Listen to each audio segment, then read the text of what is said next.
power on. The following is a presentation of the Sovryn Tech podcast feed.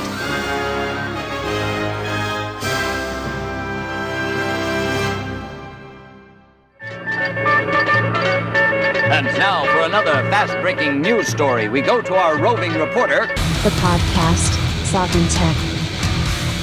Its host, Dr. Brian Sovryn.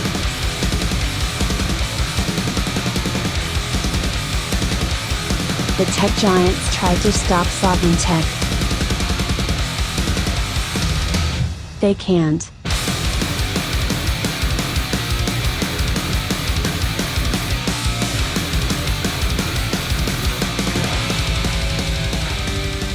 The man of tomorrow is here to follow up, get in an annual review of, well, here's the thing. So it was almost a year ago. It was March of 2021 when I had done a Sovryn Tech Supplemental discussing NFTs. And got into some other subjects in it as well, but it was my first, I don't want to say only, but it was like my main conversation that I had about NFTs, which at the time had just begun to explode. With their first big, whatever, this one sold for 69 million, whatever the numbers were. And at the time, I was, shall we say, incredibly negative on the entire concept. For many reasons, all of which I described in that episode. And I might recount some of those here as we get through this conversation. But a year later, approximately, and NFTs are still here. Now, I don't recall really putting a prediction on when they would disappear, in that episode that I did in 2021. But they are still here, and not only are they still here, but in certain ways that you look at them, they actually, at least over the past year, they have performed better than cryptocurrencies, depending upon, when you're looking at them. Like if we're talking about August 2021, that was like their biggest month up until January of 2022. And the interesting thing is that throughout January 2022, NFTs in value and sales and as far as, transactional operations, I guess we could say, had their biggest month when all of crypto was, going down. Okay. Now I'm not saying crypto was dying. It was diving. It wasn't dying at all. Like Bitcoin is just not going to die. Deal with it. I can imagine a lot of cryptocurrencies that will. Bitcoin's not one of them. And of course we saw how tied most altcoins are to, Bitcoin's price. And well, again, we saw that dive, but while cryptocurrencies themselves were diving, NFTs were continuing to go through the roof and be the topic of heavy conversation, especially in January 2022, but really they've been in heavy conversation over the past year. So with all of this said, has the Golden Stallion, the man of tomorrow, Savzu, the rated R radio star, Dr. Brian Sovryn, man who's been in the crypto space for over 10 years now. Have I changed my mind? Am I suddenly like, holy shit, no, NFTs are the fucking future. Give me those NFTs. I'm going to put out Sovryn Tech NFTs tomorrow. We're doing it. Is that what I'm going to say to you right now? Fuck no. My mind hasn't changed about a goddamn thing. In fact, it's only gotten more negative. And before, a technology that was simply an annoyance that had been floating around since 2017 and then finally popped in 2021. Well, before was just an annoyance. Now, I consider to be a matter of disgust, extreme disgust, and something that is ultimately in purpose is something holding back this thing called humanity from growing, from evolving any further socially. Like, really? I know you think that that's extreme. Yeah, but all the problems of the legacy system are wrapped up in the concept of NFTs. Because as the last time as I said the last time that I talked about NFTs a year ago, really all NFTs are, they're an attempt to re-implement all of the notions of false scarcity, limited editions, limited access, exclusivity, and a million other things that fall under the bullshit notion of intellectual property, and bring them to the digital realm, the digital economy, the notions of digital property, and all of this. Like, it's just to attach all of these ideas that, again, I mean, if you're like me, you consider to be horrible ideas, before even the internet, and you're just bringing them to the internet at large. You're bringing them, to the concept of digital ownership, and, well, really, I guess what you could call the digital ecosystem or the digital economy. Now, I have a very old saying, and it's my saying, and I've said it at conferences, and it's hilarious because everywhere that I've ever said it, especially in person, it always gets met with a round of applause because you instantly understand the problems when you say this statement. Okay. And I'm going to say it again. If it was a bad idea without blockchain, and NFT is a blockchain technology, if it's a bad idea without a blockchain, putting it on a blockchain doesn't suddenly make it a good one. That is one of the most, and look, I'm not here trying to pat myself on the back. I am just telling you that is one of the single most important concepts to grok when you are thinking about any blockchain technology or project. Whether it's, DeFi, GameFi, Metaverse, whatever horseshit, Web3, whatever horseshit buzz term created by investors who don't give an ass about you. Whenever you hear those terms, or wherever it's getting applied, wherever blockchain is getting slapped down, think about that. Was it a bad idea before blockchain? If in your mind the answer was yes, it was a bad idea before blockchain, why the fuck would it be a good one with it? So, if you thought that IP was, a bad idea, intellectual property, if you thought it was a bad idea, or if it's like, it just doesn't make any goddamn sense, which it doesn't, how do you own an idea? Or, if you think it's downright unethical, which I think there's a great argument for that, there's plenty of phenomenal books out there to read, about how, what is it? Is it against intellectual or against copyright or against intellectual property? That's one of the major books. I haven't read, it's so funny because I haven't read a book on IP in, probably 10 years. And you know why? Because the case is closed. Stefan Kinsella, with his work, the work he did with the Mises Institute and everything. I mean, he just thrashed the whole damn thing. Those books are amazing. A person, essentially, you'd have to, you could hand those, say against intellectual property, you could hand them that book. The only thing that they could do after reading it, if they don't agree with Stefan Kinsella, is, and there might be little points of quibbling, but the idea of IP nonsense. The only thing you could do is just go into cognitive dissonance. You're just going to have to ignore it and say, no, I don't accept that. I'm rewriting my mental history and I never read that book. That's how you'd have to walk away from that. And Stefan Kinsella is just one person, especially of the anarchist or libertarian bent, who's written on that. There's been plenty of other, phenomenal works from the Center for Stateless Society and so on.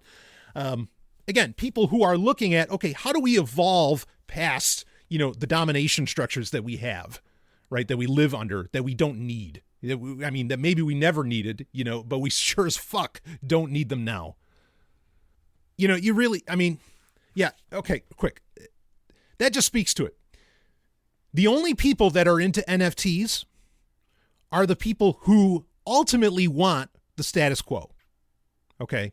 Like, okay, yeah, they want to, they're part of the Church of Eternal Growth, so they got to keep getting in new users. They got to keep getting in, new fans or new whatever, okay, and bring in more money because, I don't know, they have to have that golden duck fountain in their front yard for whatever reason they need that. But really, I mean, it's only the people that are into IP, that are into intellectual property. Okay. And people who are also, when it comes to metaverse, like with virtual real estate, people who are, into other aspects of property, not just IP. Okay. Though ultimately I would argue that virtual real estate falls under a type of IP. If you're going to put any kind of regulation around it, regulation, both like legally as well as regulation around, creating false scarcity with, tokenized, ownership. But again, only people that are interested in the concept of intellectual property care about NFTs. And I mean, you can see it, right? Like, because what are the companies diving into headfirst into NFTs?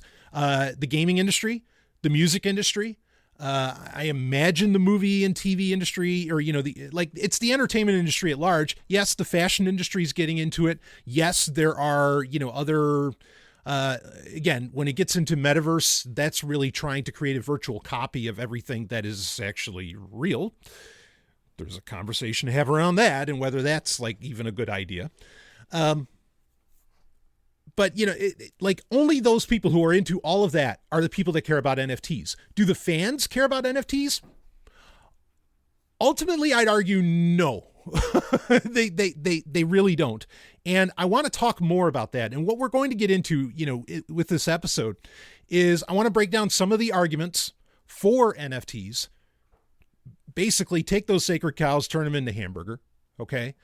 And, shed some light on not just what I think, but what you can actually prove and see, because it's openly, reported on, of why NFTs are the seeming juggernaut that they are.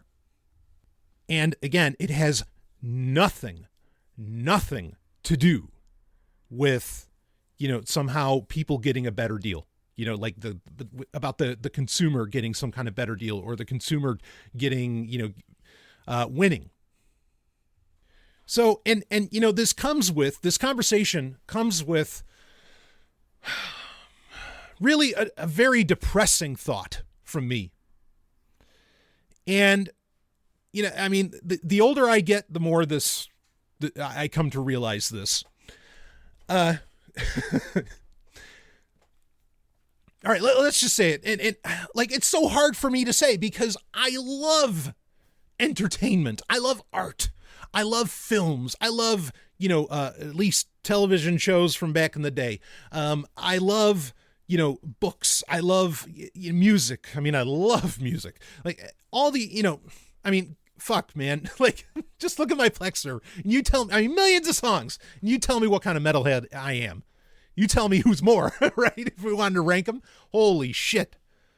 Anyway, but the realization is, and I kind of just wanted to say this for musicians, but it's just coming true for everybody.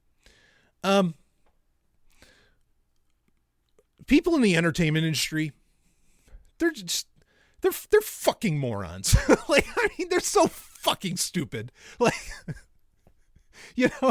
and none of these people are fucking rebels. It's so funny, especially like you think like metal, right? Let's talk about music. And I'm going to explain why I've come to this realization and why I'm saying this. All right. But you think about like metal artists and everything, like rock before, even heavy metal, like rock and roll and all this, all rebellious kind of shit. Right.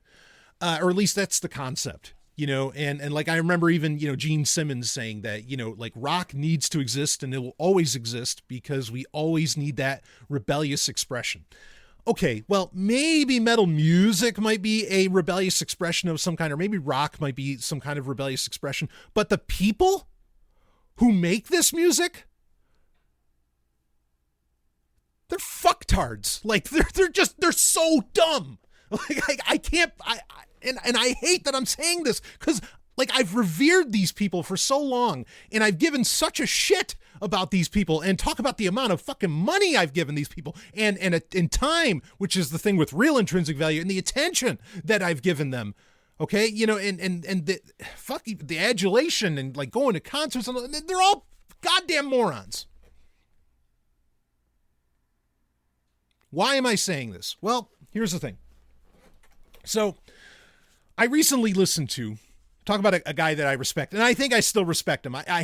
He hasn't taken the dive yet on NFTs. Okay.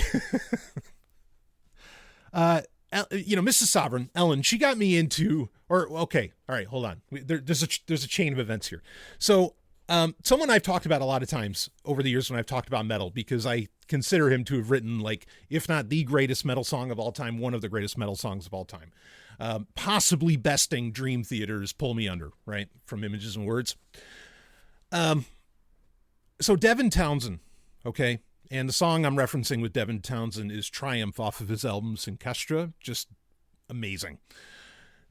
I mean, this guy, man, you know, like you really, when you listen to his music, you're like, man, this guy's playing on another level. And I don't just mean the guitar. I mean, he's and like, listen to his Empath album. Wow. You know? Okay.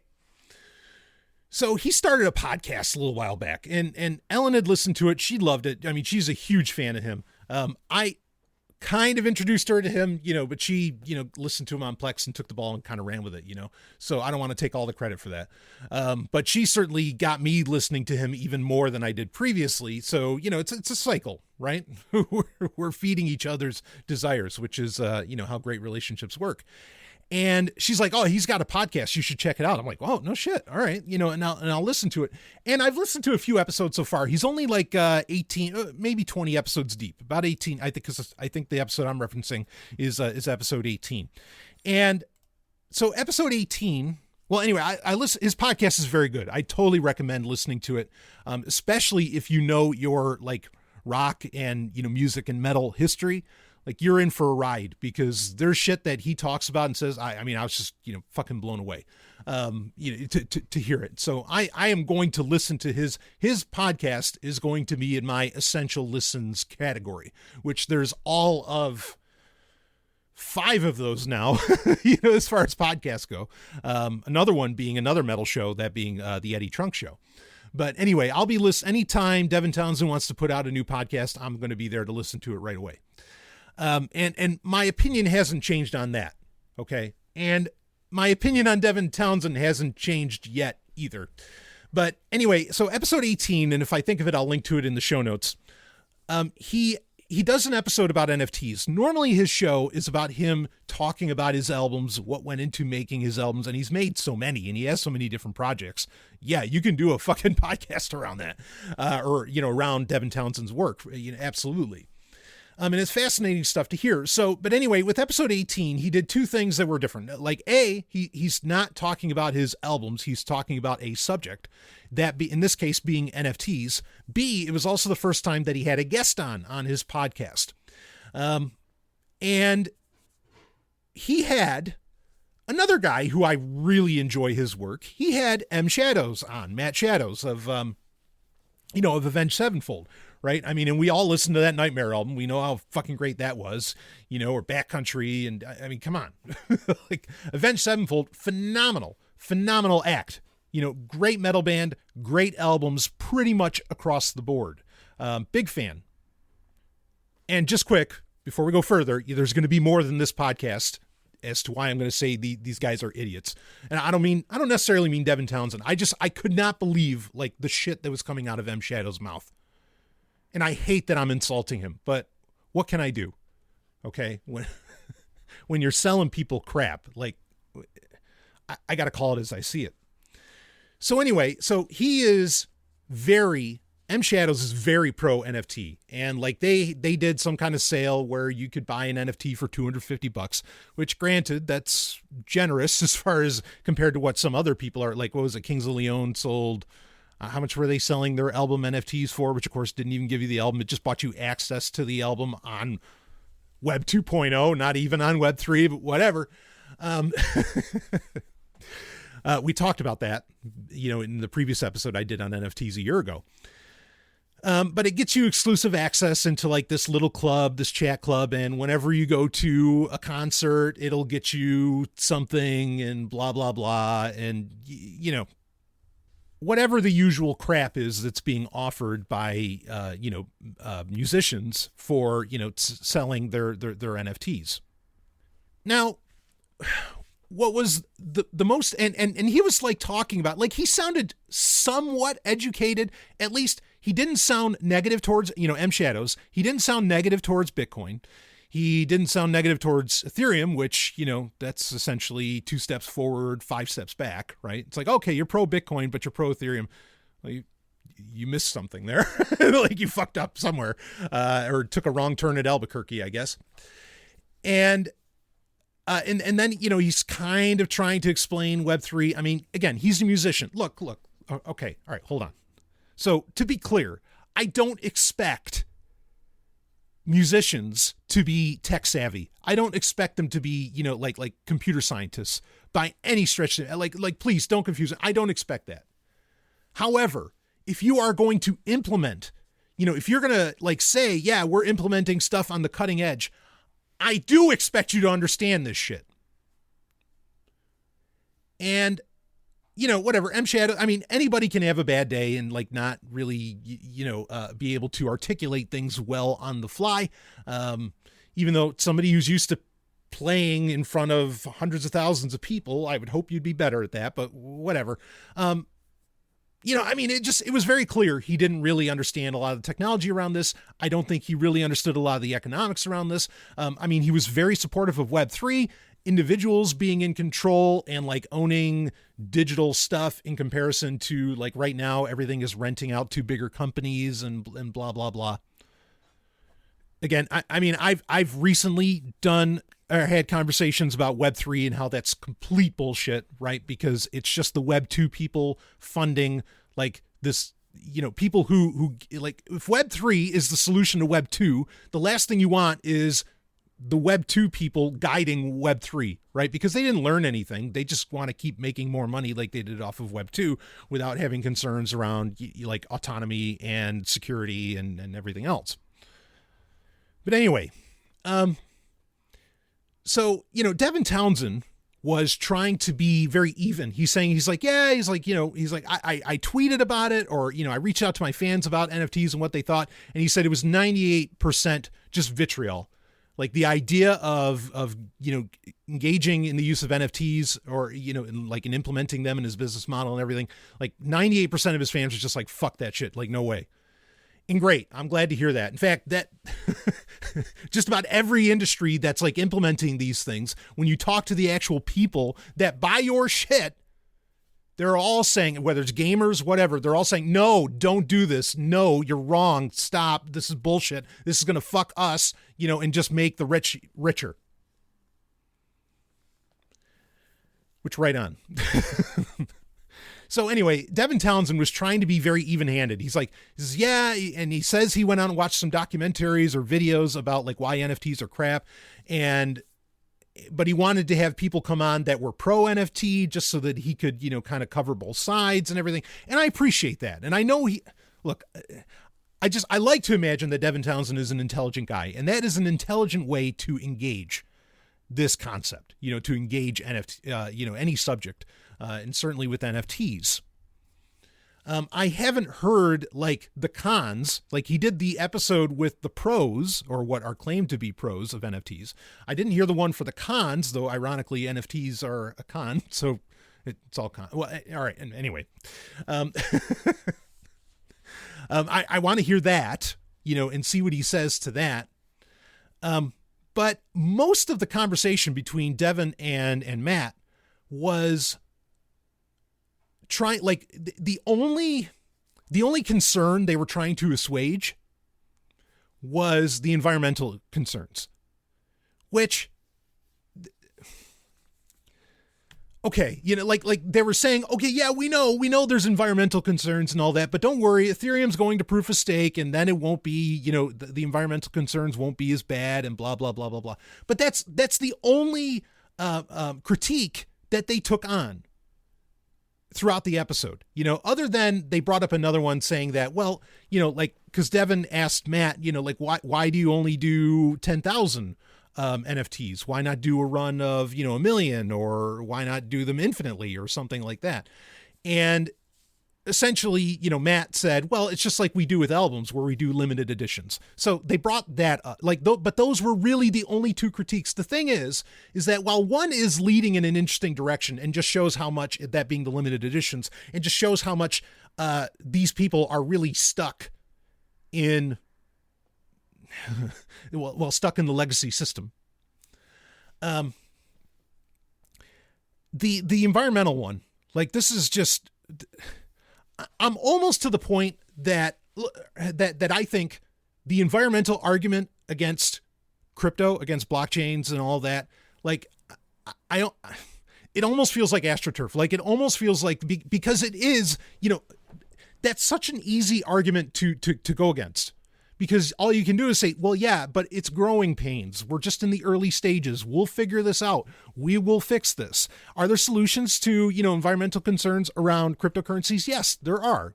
I'm saying this, Stallion. I'm saying to you, there are, that's possible.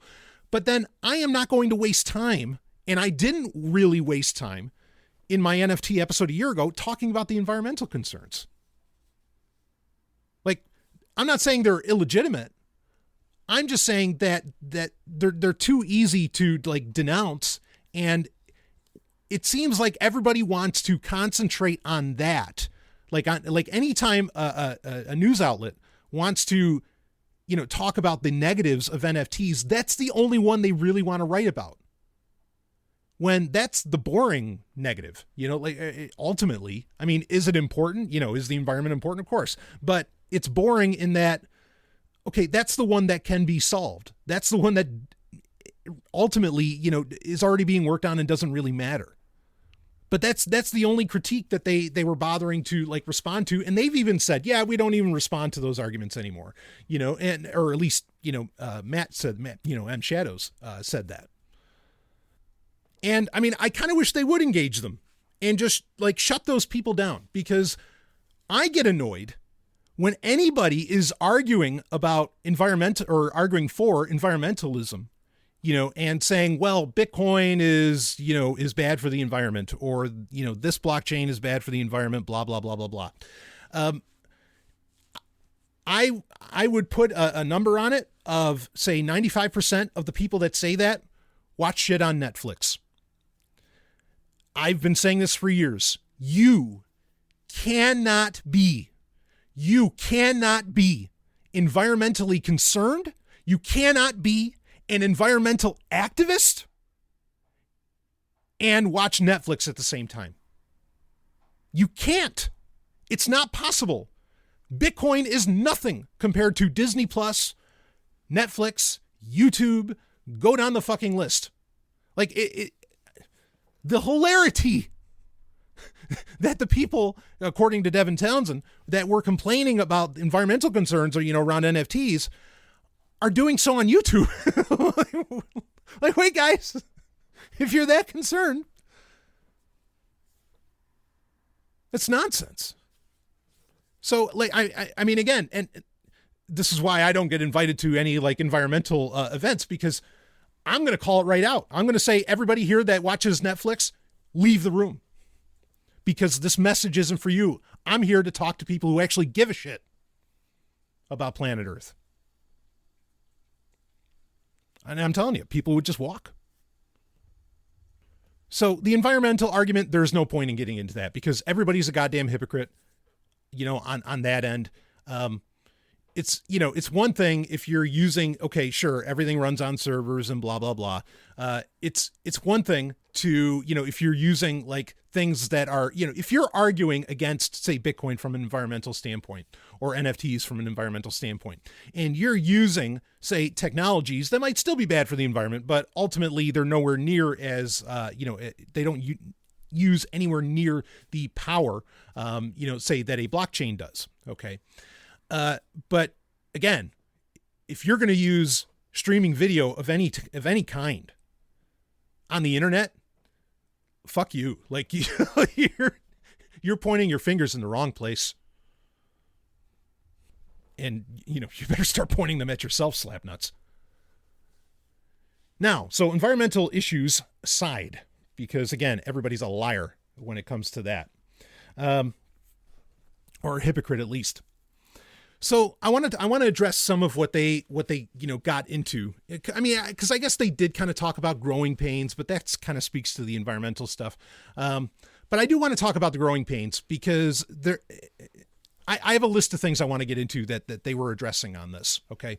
So the issue is they're saying, well, any new technology has growing pains, right? And so, NFTs, any of like the hacks, any of the like acts by, malicious actors in the space, Nigerian print scams, or the environmental issues, like all of these things, or the lack of speed or the gas prices or whatever, all this jazz. Okay. All these things they are attributing to growing pains, and their point of comparison. Now, I mean, to say that something has growing pains, like that can be a valid thing to say, like that can be a valid justification for issues that you run into with any new technology. Okay. The problem is you have to first, to claim that growing pains are justifiable in what you're doing, you have to show me a success in the first place.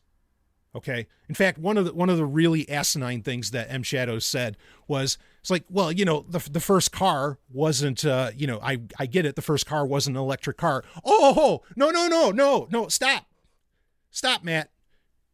You're wrong. Like that's not a valid analogy by any, in no way. Okay. Electric cars were killed by, the fucking, automotive industry 100 years ago, like to say that, oh, well, we're only ready for electric cars now. That's horseshit. It's not true at all. There's no reason we couldn't have had, electric cars for over 100 years now. It's because the automotive industry killed the fucking project because it was getting in the way of their present IP. Right? Like the present technology that they were supporting. That's horseshit. Okay. So my point being, you have to show me a relative success to the space that you're describing, in this case, NFTs, to say that growing pains are valid and justifiable. And if your argument for success is the internet, or if your argument for success is like smartphones or something like that, these are not, like, you still have to prove to me that the internet is ultimately a good idea.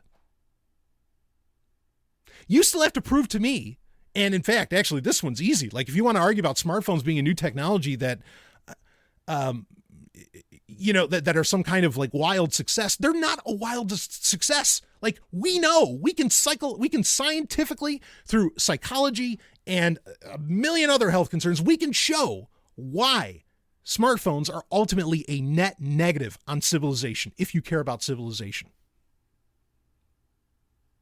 The jury is still well out on the internet. In fact, the irony is you're saying we need to do Web 3 because Web 2 sucks.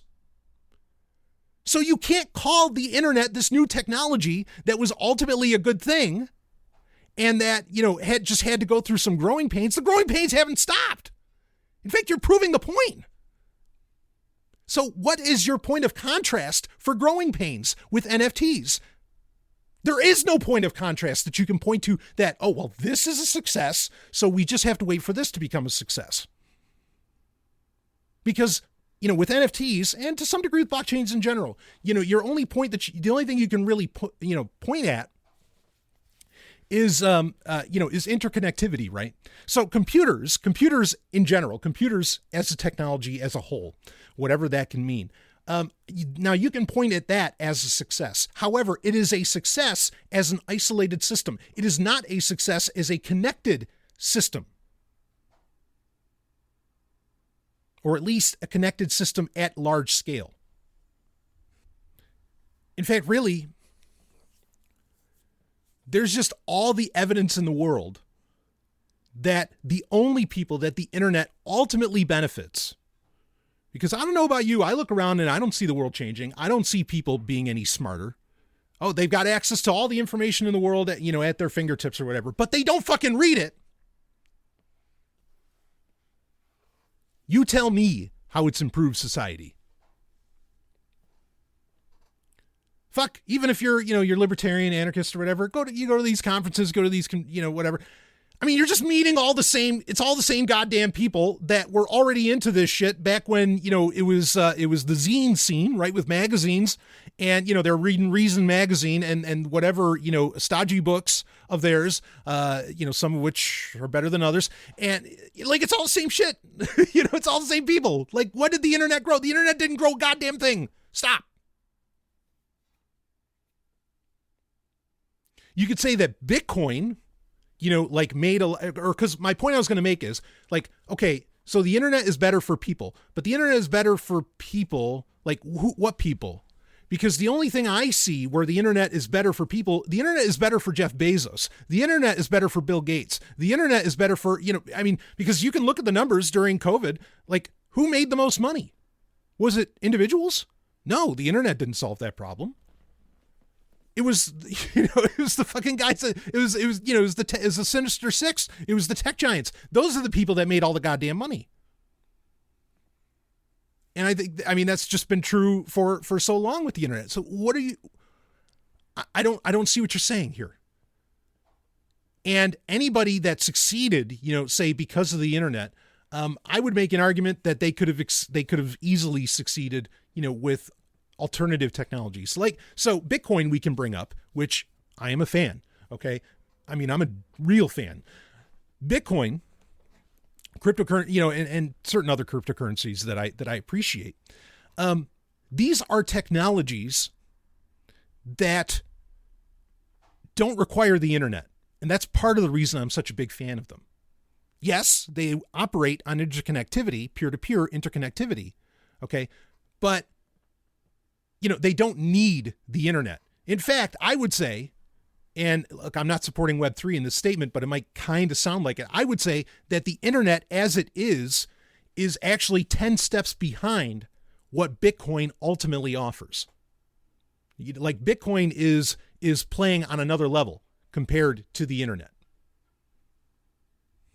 So, I recognize that Bitcoin has made a lot of millionaires out of some really great people. And I mean that from the bottom of my heart. It's made a lot of people very wealthy and given people some beautiful lives that otherwise would not have been possible. But again, Bitcoin does not require the internet, and I would argue functions in a system better than the internet as we understand it today. So all of this is to say that this growing pains argument is bullshit because you have no evidence. Even your automobile analogy sucks. You have no evidence to point at a technology relative to NFTs. And that the car analogy is just, again, it's horrible because it's not true, but also proof by analogy isn't proof. And it's not a related analogy. Right? Because we're talking about something that is completely digital in its existence. Even though it may give you access to something physical, it is digital in its existence. And that's where a lot of people are looking to make money on this. Okay. My point is this growing pains argument is just crap. Because again, you don't have any comparable technology to look at, to gauge it at what is a success. Everything is going through growing pains if you believe that argument. Okay. Now, I guess let's talk about kind of the faux scarcity and access, that this creates. Now, a lot of people would say, yeah, but Stallion, Bitcoin, there's only going to ever be 21 million of them. That's a faux scarcity. No, you're wrong. Yes, it is a scarcity, but it's not a faux scarcity. And it is a strategy of value. But here's the difference between an NFT and Bitcoin. Why one's bullshit and the other is not. Bitcoin, while there are only 21 million of them, are essentially like infinitely separable, right? Like you can split a Bitcoin into, how many decimal points? And frankly, you can just keep splitting them, and the value that even a Satoshi holds can change over time. Now, with an NFT is just an NFT. It's just that thing. It's done. There's no splitting it. There's no, that is a faux scarcity that does not need to exist. If Bitcoin implemented, here's my point. If Bitcoin were implemented in a way that all you had was one Bitcoin and there was not the decimal points after the fact, it was just one Bitcoin. Believe me, I'd be against that technology too. Like that, because that is creating a faux scarcity. And I would argue that it would not work digitally. This is one of the biggest points and one of the main points I was making a year ago. The digital economy, the digital ecosystem does not, frankly, it calls bullshit on the real world ecosystem, but it doesn't operate under the same rules. Because again, there is, in the digital world, there's no, when we get into cryptocurrencies, we could argue for theft because there is this, like you stole this many, Ethereum from a blockchain or something like that. But essentially, digital products, digital art certainly, which is the main area that NFTs are applying to. So I guess we'll stick with that. There is no theft because nobody lost anything. It just, a copy was made, like that. That's the problem here. And M. Shadows in the interview with Devin Townsend, he was basically saying it's like all the problems that the internet brought to musicians, NFTs solve. You see though, here's the problem, Shadows. They may be problems for you, but they're not problems for the consumer. That's the difference. I've been saying this for years. The digital economy, the digital ecosystem completely rewrites our notions of property, completely rewrites them. Okay. Now that's a massive argument or a massive conversation to get into that also includes what is the importance of art to the individual. Okay. And it's a very important thing, but you have to get into all of that. All right. But this, the idea that, the internet removed scarcity from the entertainment industry, and the entertainment industry has been hard up, and pissed off and whatever else about it ever since. Now that's an age-old argument, right? That's the argument against piracy, which we have the numbers for over 20 years of quote unquote digital, piracy.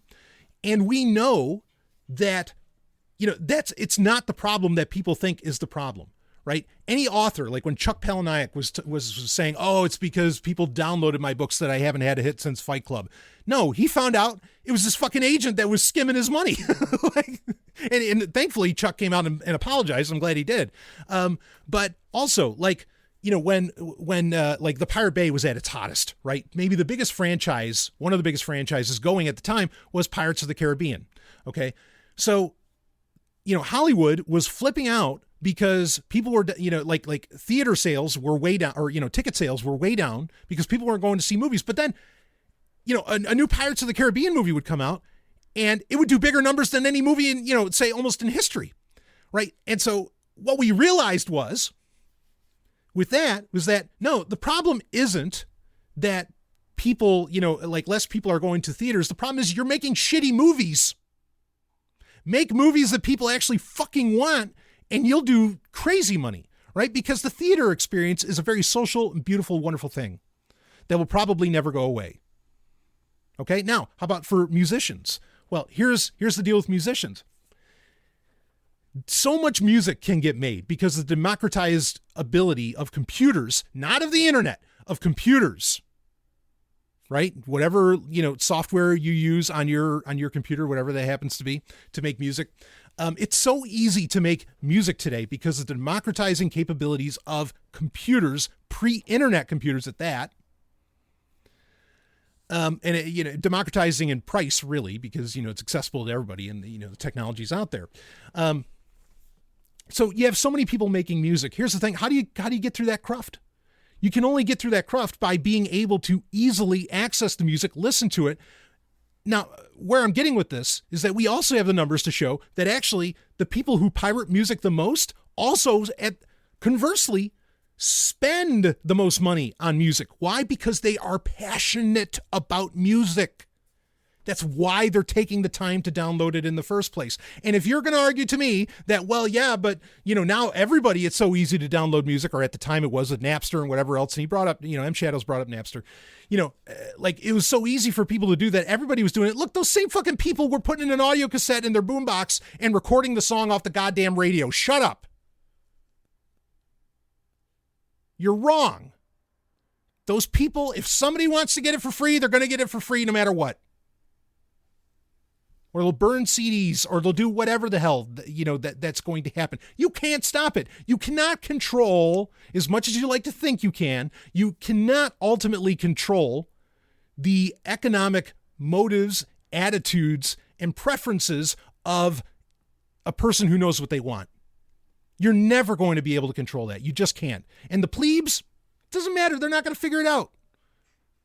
They'll keep paying for Spotify.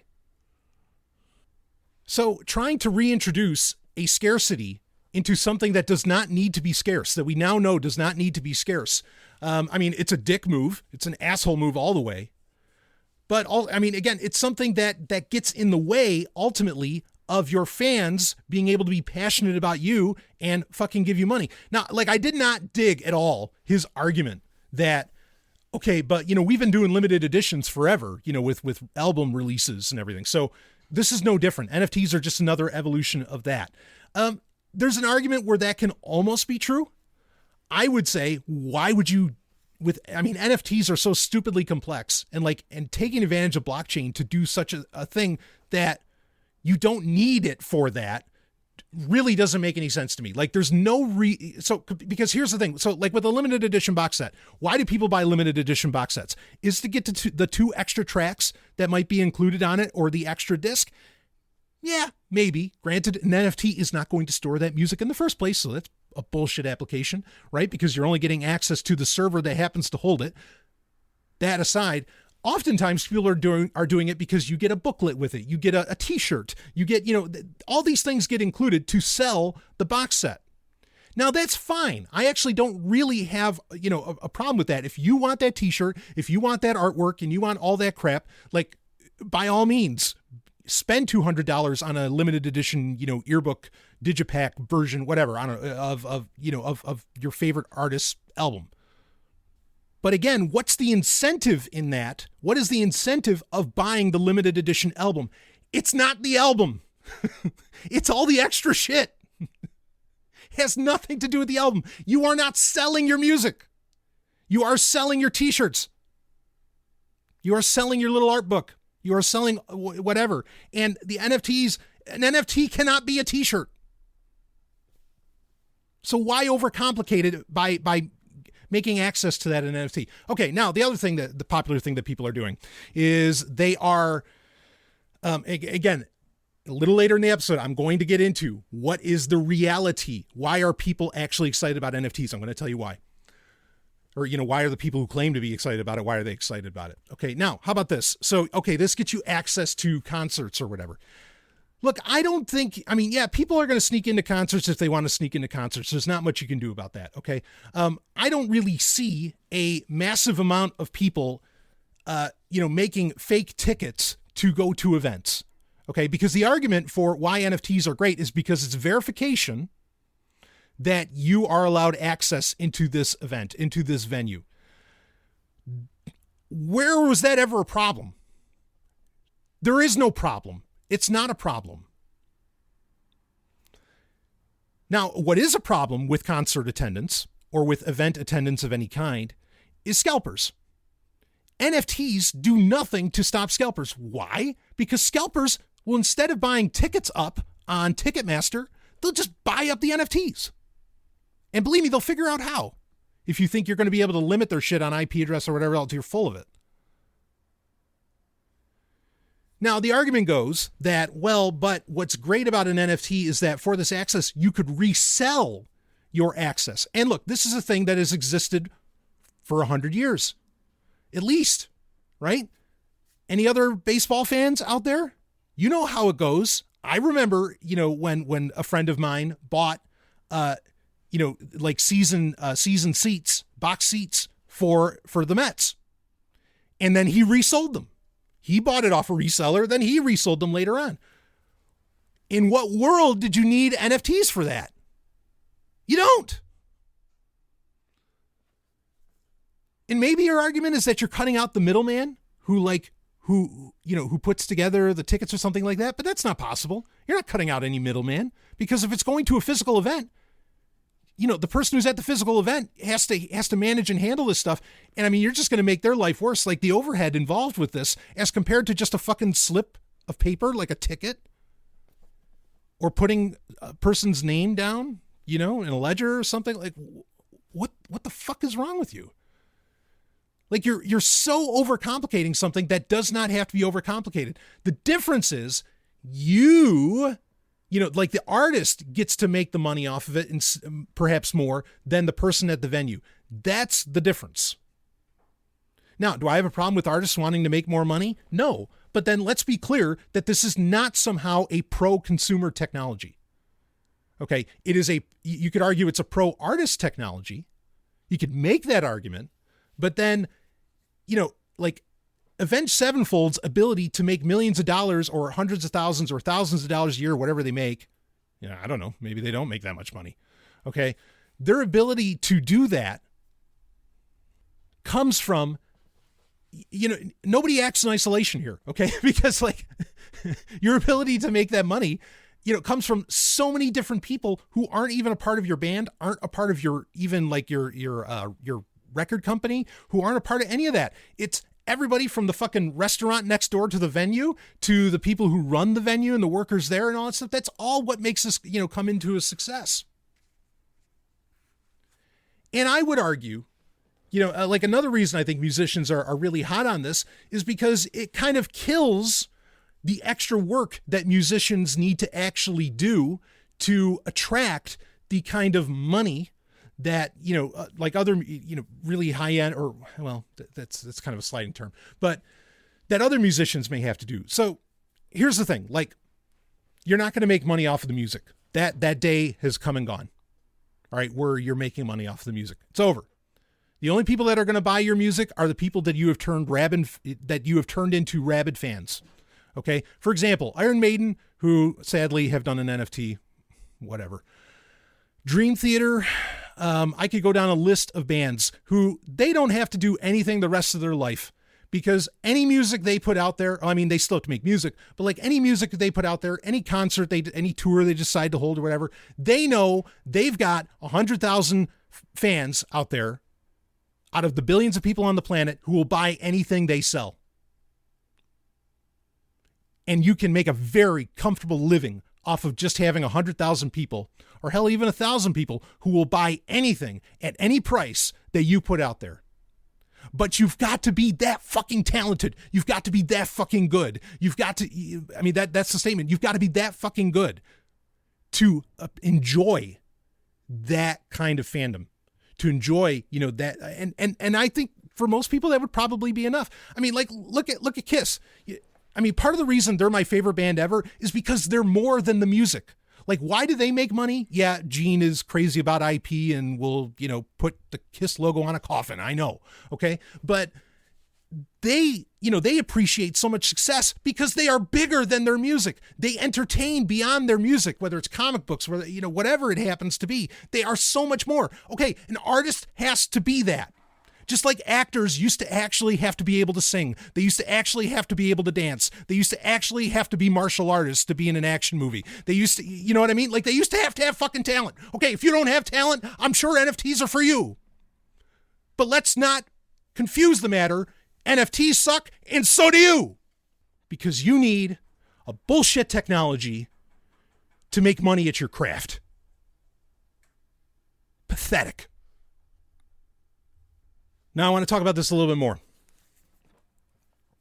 So, an interesting point that when they were talking about the environmental concerns against, right? Stop using Netflix. Thank you. Okay.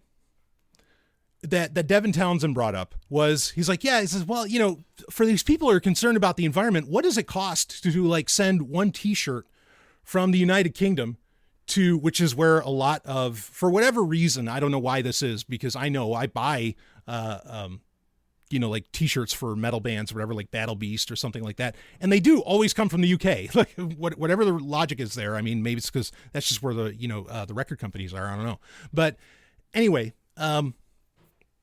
he's like, well, what does it cost to send that one t-shirt to somebody in the United States, and have that and landed? What is the environmental effect of that? And that's an interesting point to bring up. Okay. But, and while I think you could kind of make an argument that, okay, well, that's a problem. Like, and you shouldn't have a problem with NFTs if you're willing to, get a shirt shipped to you from China or the UK or whatever. And it's, and it's like this one and done thing. Like, it had to go through all that to land there. Okay. First off, though, while that's an interesting point to bring up, it has flaws. It has big flaws. The flaws, and the two big ones are two, and it all comes down to scale. It's not like there's just one airplane, okay, or one boat that sends one t-shirt from the island to the colonies. Okay. Like, no, it's a gigantic boat sending tons of shit, to the colonies. And so it evens itself out.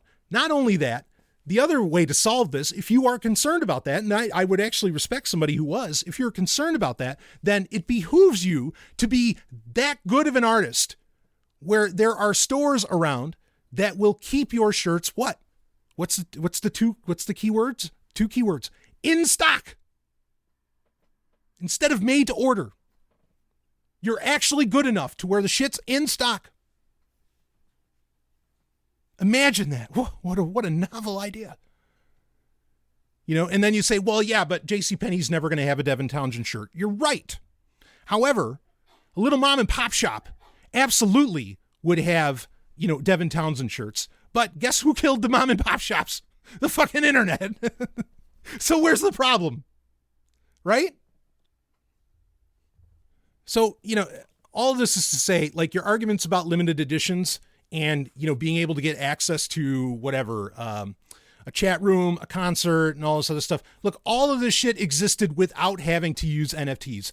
And I would argue they were even better without that. Okay. Because none of those issues really had to deal with problems around cybersecurity, which are incredibly real. In fact, CoinDesk did a whole story about it. I shared it in the Sovryn Tech Discord channel. CoinDesk did a whole special story on how, and it's hilarious because it spoke to exactly the concerns that I had 7-8 years ago when sidechains started getting it talked about, cross-chain, bridges, all of this. What is Bitcoin is secure as fuck, the securest network on the fucking planet. Fuck yes, go. I love it. But everything, and this usually, when you talk about bridges and cross-chains, usually it's not about Bitcoin, but whatever. Anyway, let's talk about another blockchain, whatever that happens to be. What is going to secure that bridge? What is going to secure that cross-chain? And we're already seeing the cracks, the hacks against those bridges and cross-chains. And, it's ending up in, rampant theft or quote unquote theft. So again, a lot of this stuff that is inherent in the sales pitch of NFTs creates more problems than existed before, especially when it comes to cybersecurity. Now, this idea of transferring NFTs, because this is what a lot of like your more, shall we say, I don't mean to use this term in the positive, I mean it derogatorily, futurists when it comes to NFTs, okay, who are like, oh, this is what's going to happen in the space. Enter another fucking moron who is a musician, okay, and that would be Mike Shinoda of Linkin Park. Mike Shinoda, I mean, he's kind of like, along with the late Chester Bennington, he's kind of the other lead singer, one of the co-founders of Linkin Park. So he put out a tweet that really caused a stir on January 8th, 2022. So, just about a month ago, this tweet went out. And here, I'll read the tweet for you. And if I think of it, I'll link to it in the show notes. It says, so here's something people aren't explaining. NFTs don't have to be JPGs. Imagine taking your favorite skin from Valorant and using it in Fortnite and not paying extra because you own it. Then using it in Call of Duty, Minecraft, even Twitter, Instagram. So many possibilities, no? Question mark. And he was responding to a tweet by someone else. I'll read that quick. Someone named Jane. NFTs don't make sense. You're buying a JPEG or apparently a receipt to it for a ton of money. It's just unnecessary, and that's it. NFTs are just receipts. But going on, it's just unnecessary and just overcomplicates things that were fine before. I'm tired of NFTs across the board. It alienates the average person. Now, Jane was right on, because they succinctly identified what NFTs ultimately are. They are just receipts. Okay? And it overcomplicates things that were fine before. Now, and again, it alienates the average person. Absolutely. So this idea that Mike Shinoda had, and so many people just piled in. And in fact, people that, it was actually a rare moment in Twitter where everybody was like, okay, hey, Mike, look, we're big fans. And it was kind of sweet and sad at the same time. Because they're all saying, look, we love your music. We love what you're doing, baby. But you're just so wrong. Like, you don't understand. It was one of those moments where they're really respectful. And I think that this should always be pointed at when anybody's trying to sell you on this idea of NFTs. This tweet should be pointed at. Because the gaming industry is one of the major areas where it is happening. And 99% of the conversations, especially on Twitter, but, on the internet at large, and really even in meat space, where people talk about, okay, well, Ubisoft is doing quartz and they want to put NFTs into their games, and blah, blah, blah. Like, it's always met with just like attack, assault, like really, really vitriol, lots of vitriol, really nasty stuff. But amazingly with Mike Shinoda, most of the people were like, dude, we love you, but you're just wrong. Like, that doesn't work that way. And I wish they would have just come out and said, Mike, you're an idiot, but I get it that they didn't. And anyway, even Matt McMuscles, which I love that dude's work. I'll read what he said in response. He says, big fan here, Mike, but that's a very poor comparison. Others have already expressed this, but what you're proposing is a massive amount of work that's unrealistic and ludicrously complicated. NFTs are a waste of everyone's time, and the quicker they are gone, the better. The point that he was bringing up, and other people did in this as well, is you cannot transfer a skin from, in fact, one of the best examples was showing a Stormtrooper, Star Wars, a Stormtrooper skin in Fortnite. And then how does that transfer over to Minecraft? And you just look at the two skins. I mean, these are, even somebody who's not a game developer has to recognize these games are made on completely different engines. The graphics are wildly different. You can't just toss an NFT from a Fortnite game into Minecraft and suddenly, oh, there's my character in Minecraft. It does not work that way. Do you know how hard cross saves are between even games in the same series, let alone completely different franchises? As a game developer myself, let me tell you, I would never take on that task. Ever.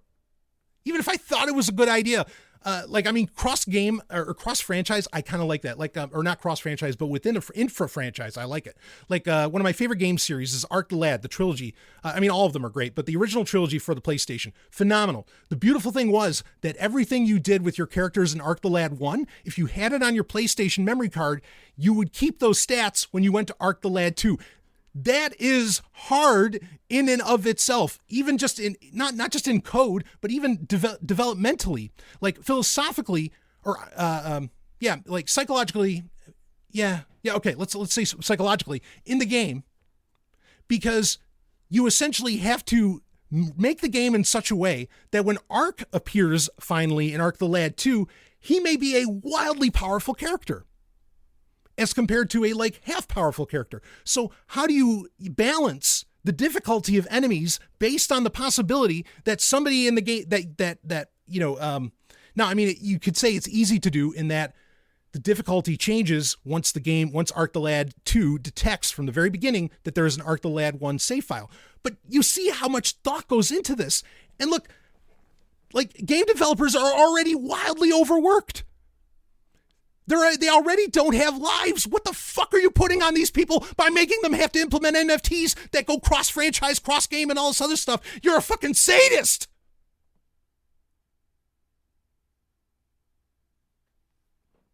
These people are nuts. And it speaks to the whole point that anybody that's supportive of NFTs, they don't live in our world, baby. They live way up high on yachts and all this other horseshit, and they don't understand the work that goes into this stuff.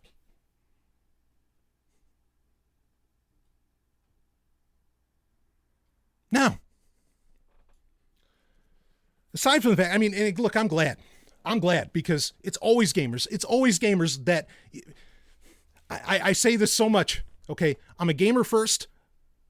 I'm a historian second, and I'm a tech journalist third, okay? You know why I'm so proud to be a gamer? Because we, especially PC gamers, but gamers in general, we are the ones that are staving off so much tyranny. Don't believe me? Do you know why you even have any kind of local data or anything local to access? Do you know why you can play your games offline when you're on the bus? And you have like an inexpensive or a less expensive a data bill for your phone plan or something like that. Do you know why like everything hasn't just turned into like this communist dystopia where all shit is owned by fucking Mark Zuckerberg and whatever else? It's because of us. Because we want our goddamn games. We want them to play at 60 FPS. We want them to play at 120 FPS.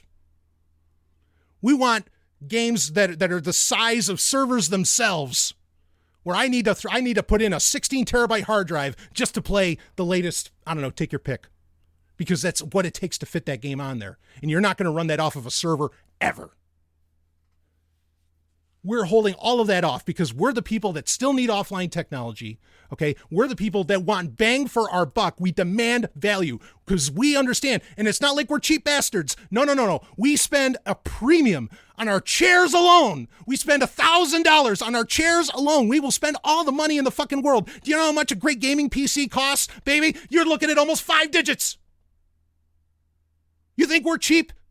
Go shit yourself. We spend the money, and we want our games to operate the way we want, or you are going to pay for it. Why? Because we are not going to give you our money again. And we know a scam when we see one. We've been dealing with them for a very long time, from the Genesis activator to, claims that some software is doubling our RAM, when how could the fucking software double RAM? Whatever it is, we know we've been around. And we see the scam that you're selling us with NFTs. It's for you to make money, not for us to have a good time. Nintendo recently had an investors call. In it, they said, yeah, we're thinking about metaverse. And like they had a nebulous phrase about NFTs, but it was mainly about metaverse. We're thinking about it, but we're not going to do it until we know how it brings joy to people. Yeah. And right now, let me assure you, there's not a whole lot of joy being brought to anybody. Because of these, what do they say? NFT doesn't mean non-fungible tokens. It means no fucking thanks.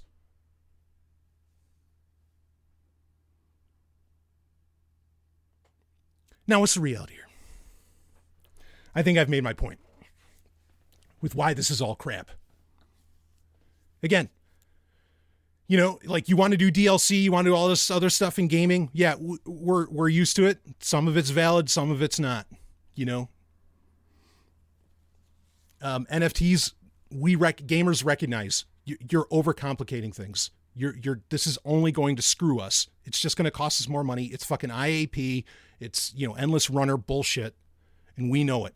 And it's beautiful to see that happening, to see those conversations or really beatdowns on the internet. Anytime some company says, yeah, NFTs. Walking away with a bloody nose. Fucking right. So what's really going on here? Why? Even with all this, with these attacks from all sides, when consumers are coming out and passionate people are coming out and saying, no, don't do NFTs. Why are we still hearing about NFTs? Well, it doesn't help when Ubisoft comes out and says, yeah, the thing is gamers just don't understand. They just don't. So essentially Ubisoft thinks we're idiots because we don't like NFTs.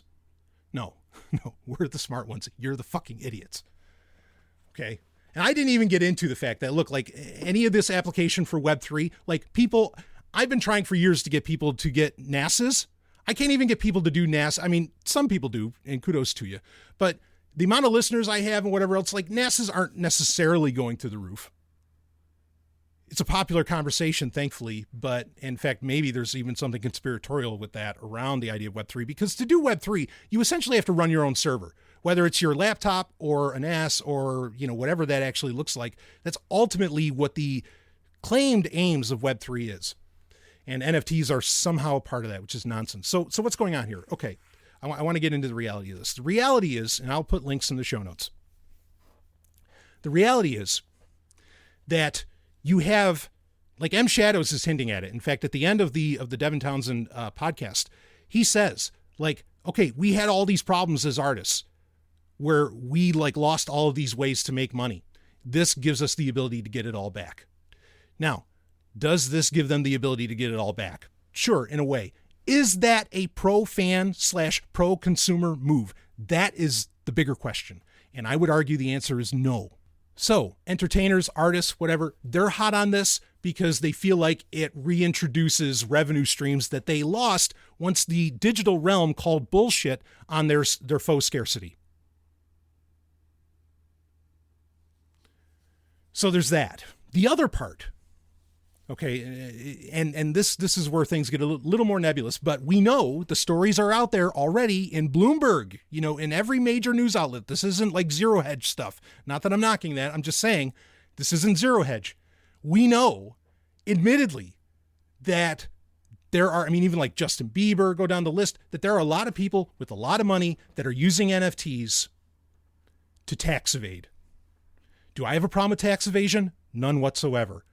What I do have a problem with is that you're buying bullshit NFTs from young people, from people who are really hard up, making them think that NFTs are a sustainable industry of some kind, okay, or a sustainable market of some kind, which, again, no, it's not, because they're still ultimately centralized, right? All it takes is for OpenSea to go down or to delist something, and it's all over for that NFT.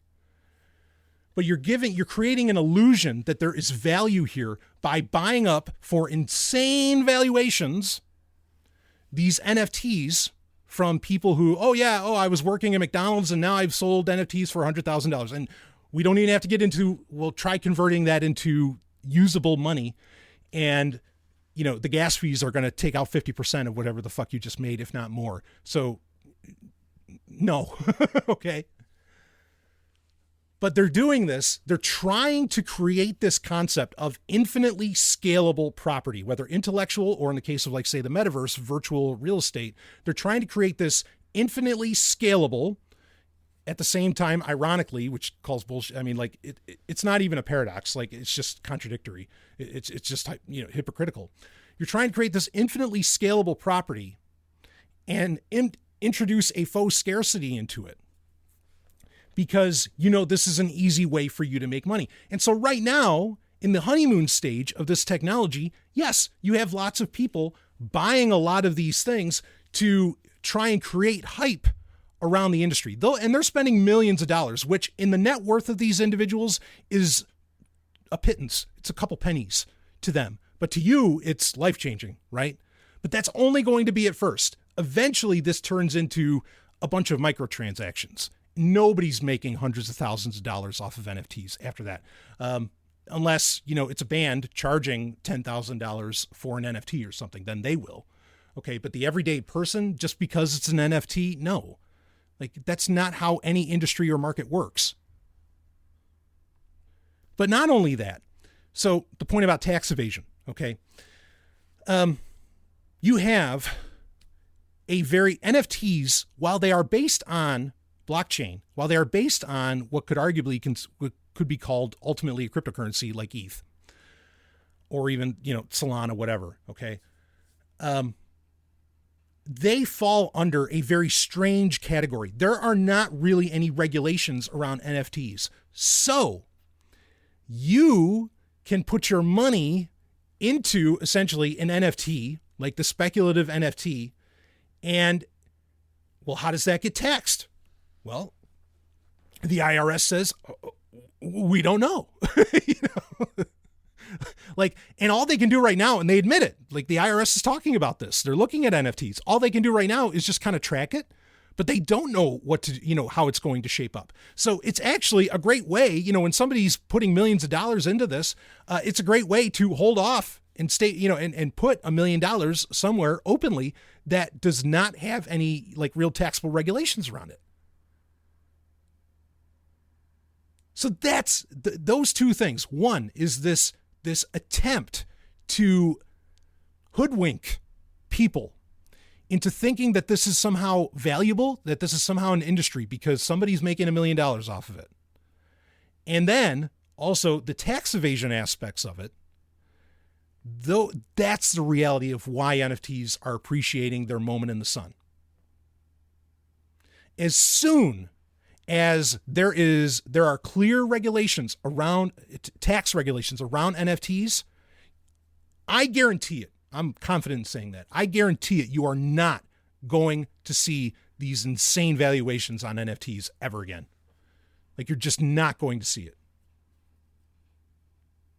The other part is that once it's somehow established in technologies, okay, whether it's gaming, with musicians, whatever, once it's established in those areas, and there could be a long game played here, but once it's established, like this idea that somehow you make an NFT and it sells for $100,000, like that's not happening anymore either, because at the end of the day, it's only to secure the legacy system, and if we want to call them legacy artists, okay, and legacy entertainment. It's totally about bolstering that.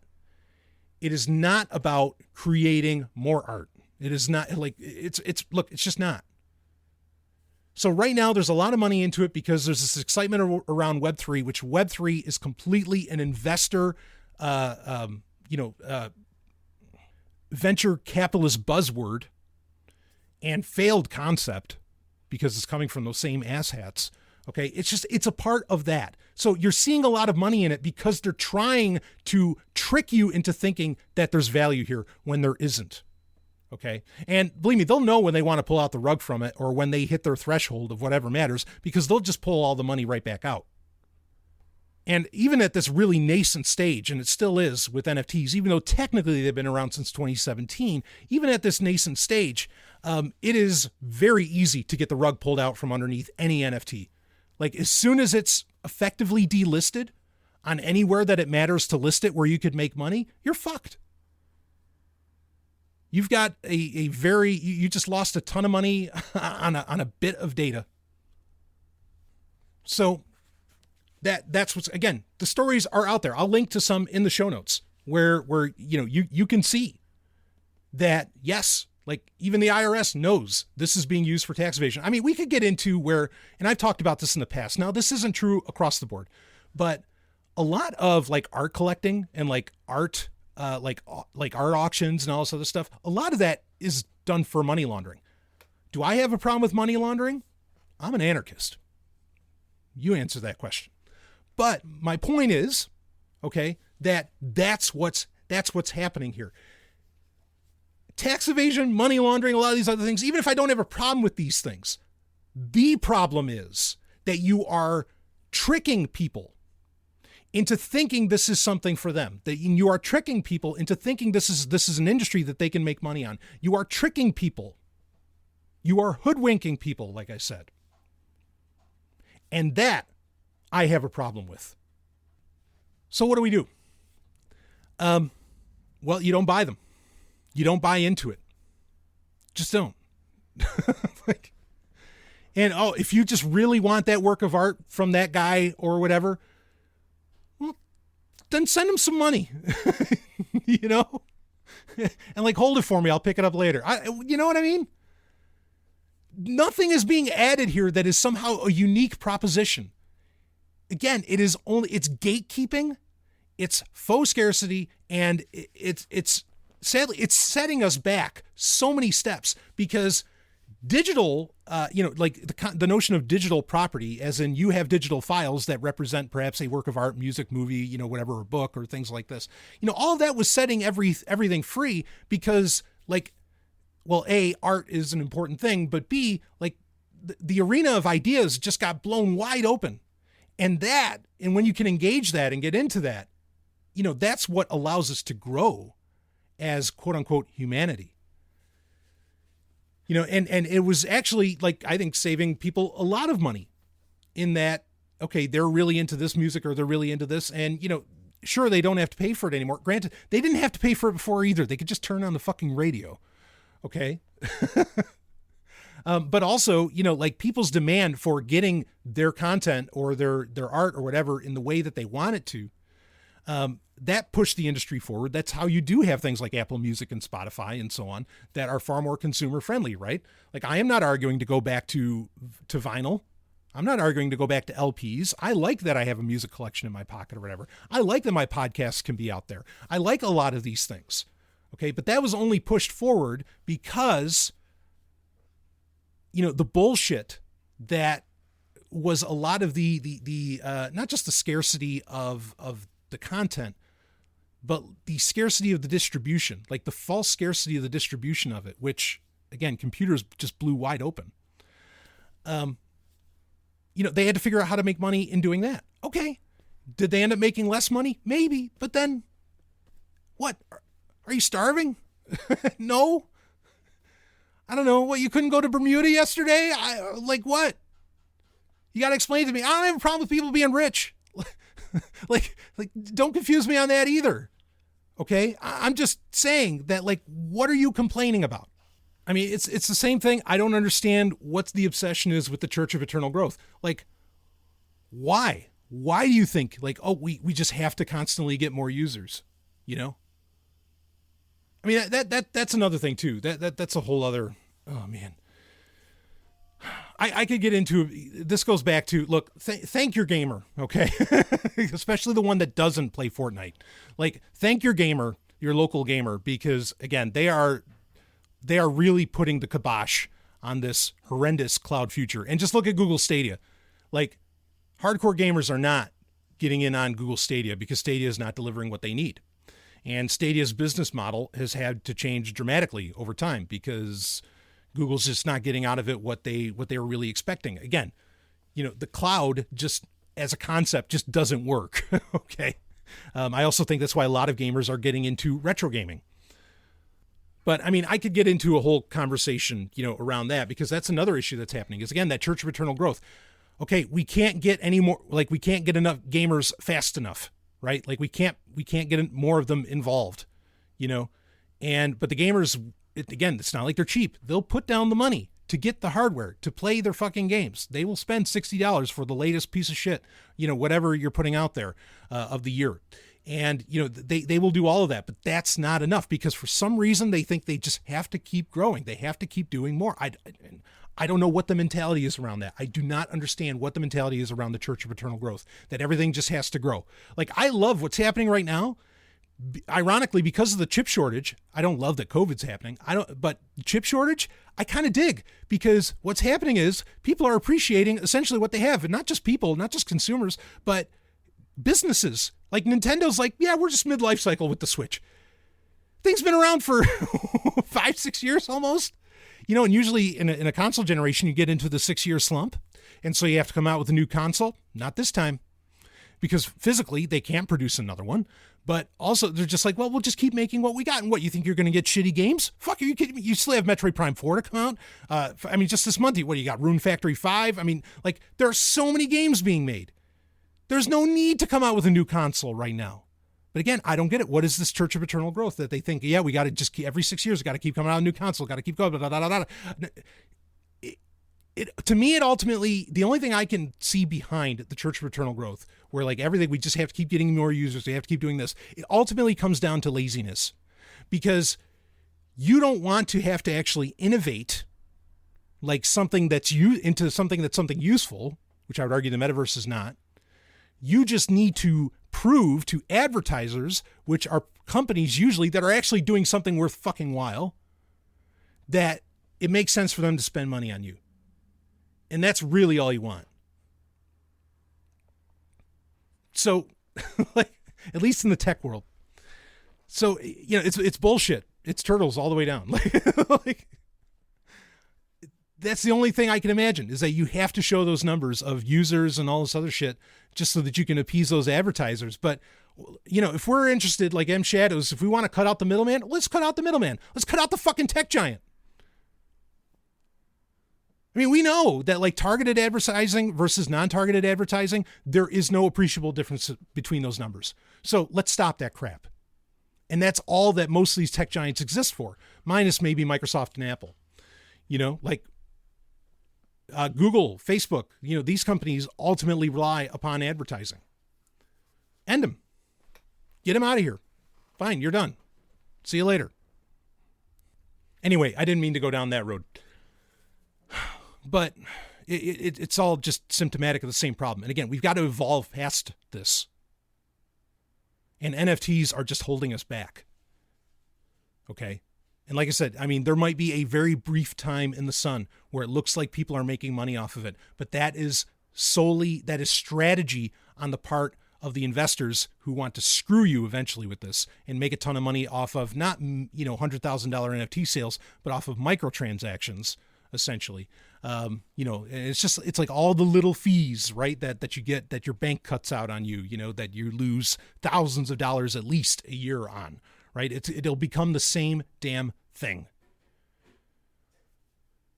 And again, with NFTs, anything you feel that they're uniquely offering, they are not uniquely offering. It probably existed before. They are just overcomplicating it, and they are turning it into a way to, again, it's to get more money to the artists. I don't have a problem with artists making money. I will go to their concerts. I will go to their concerts all day long. I will buy their t-shirts. I do. I spend all the money there. Okay, so you had to be, but that's it.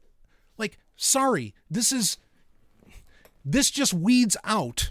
Okay, the problem is NFTs are trying to keep the process of evolution from happening, because what was happening, thanks to the digital realm, to the digital economy, the digital ecosystem, is it was weeding out the people who had actual talent, who were actually worth your time and money, and those who were not. And that's what scares the fuck out of the legacy system in general, be it from record companies to pick your entertainment industry to your fashion company to whatever. It's just that's what scared them to death, was that they couldn't, like, it's like Vince McMahon. He tried so hard to make John Cena like a big deal, or Roman Reigns or whatever. But look, like, you just can't create the star like that. You either be Hulk Hogan, you either be the badass and the brilliance that is Hulk Hogan, or you're not. And you're not. So, you can't force this stuff on people, and NFTs are all part of that. All right, I'm going to stop because I'm just like, now I'm getting into rambling, but I hope you get my point. And I think it does. Laziness has got to be what this is ultimately all about. It's just people, wanting to be lazy because they don't really love what they're doing, because what they're doing is actually just scamming and shamming. So the answer, don't buy NFTs. Honestly, if Nintendo does implement NFTs in their products proper, and I don't mean if like some third party somehow like Capcom or something brings in NFTs, but I will not buy your games. I will not buy your next console. I'll be done. And I have thousands of games to play anyway that have nothing to do with NFTs that I could play for the next 10 lifetimes. I don't need you. All right? So, I was mentioning earlier the long game. I'll end with this. The concern I have is the long game, that Andreessen Horowitz and whatever these other fucknuts out there that are like banking on Web3 and NFTs, and banking as in they're putting their money into it. All of those people, okay, I'm worried that they'll just keep funneling money into it until the next generation grows up with NFTs as a standard, and then, then they can make their money off of those people, off of the next generation. So I am concerned about the long game here.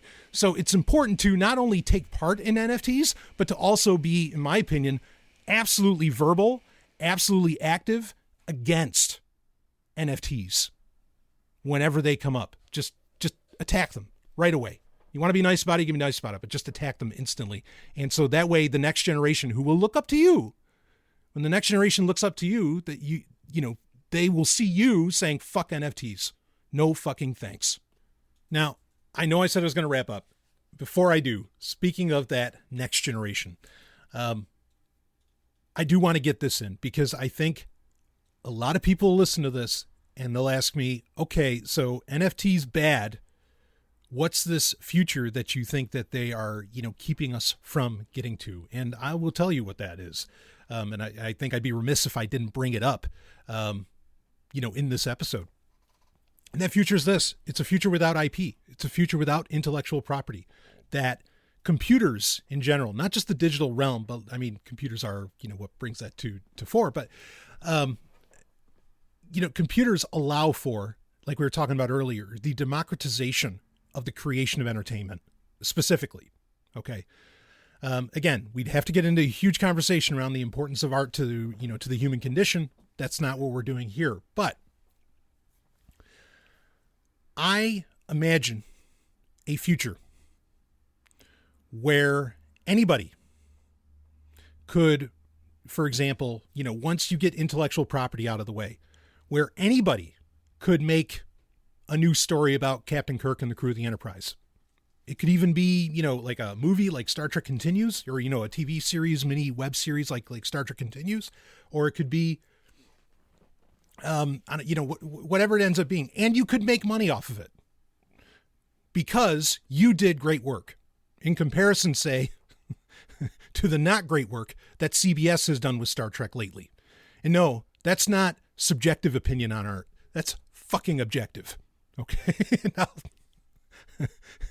and well, anyway, there's numbers that you can look at that I think that can prove that point as far as streaming goes, or if you can get that insider info. But regardless, my point stands. Once you get intellectual property out of the way, then the people who, what we were talking about this whole episode, the people that actually have the talent can use that talent and create some of the greatest works that humanity is yet to see. That's the future that I want. That's the future that as long as we don't go down this road that NFTs are leading us on, which is reintroducing the power of intellectual property. And I don't mean that that's a good power, the power of intellectual property into the digital realm. If we go down that, we're not going to see that day. And we're going to have to consistently deal with piss poor movies, shitty albums, terrible TV shows, and books that appeal to the lowest common denominator. That's what we're going to have to deal with. It's so funny when you hear people like with Star Trek, when you complain about Star Trek to people and you say, well, okay, so, Star Trek Discovery might not be your Star Trek, or Star Trek Picard might not be the Star Trek that you like, but it's still Star Trek. According to who? What? Because CBS holds a piece of paper that says it belongs to them? That's why it's Star Trek? No. Fuck no. Star Trek especially, I know I said at the top of this episode that I'm just completely disillusioned with the entertainment industry and I think that they're all idiots. Well, I'll tell you one who wasn't. And that was Gene Roddenberry. And to prove my point, when you read about the quote unquote, the real history of Star Trek, you find out how often Paramount was pushing Gene Roddenberry out of the way. Or even during the development of, ironically, The Next Generation, even during the development of that, so many of the writers couldn't wait until he was out of the way. Why? Because Gene Roddenberry had high expectations of what his baby, was going to say, produce, and present to the world. And I don't think there's anything wrong with that. And I think that Gene Roddenberry was presenting things far ahead of where the rest of society was at. And I think that's why it's attractive, or it had been attractive previously, to so many people. It wasn't a franchise. It was a fucking movement. And I think there's a lot of fans, like I mentioned, Star Trek Continues. There are a lot of people who get Gene Roddenberry's vision. Clearly, it's not CBS anymore. But because of IP, we don't get to carry on, or at least we don't get to, sure, you could write fan fiction and, maybe if you're kept it low key enough, you could do a little Patreon around it and make some money off of that. But you're never going to be able to sell an NFT on that. Or if you can now, that's not going to last long. Sooner or later, CBS is going to be able to DMCA your NFT off of, Ocean Sea or whatever, OpenSea. like that's not going to continue. But at the same time, so what I'm getting at here is that NFTs are holding up intellectual property, and intellectual property is holding up the greatest work that I think humanity's ever done. We'll find out what it is. And before you say, well, yeah, but Brian, you're a real canon junkie. You're into things, what's canon, what's not. And, aren't you concerned that when anybody can write a story about Captain Picard that, we won't know what's canon anymore? Are you fucking kidding me? CBS, Disney, all of them, they're all in on this multiverse concept where they don't believe in anything being canon anymore either. Yeah, this is canon. Oh, that's canon too. Oh, we'll just rewrite time in the next movie and blah, blah. They don't give a shit. So why not open it up to everybody? And let's let the best work, the passionate work stand. Well, intellectual property keeps the passionate work from standing. And in my future, the future I want, passion wins the day. That's why you need to say no to NFTs across the board, because it's bolstering a system that just gets in the way of human flourishing. So I will wrap this episode of Sovryn Tech up with that, and I will see all of you, on the other side.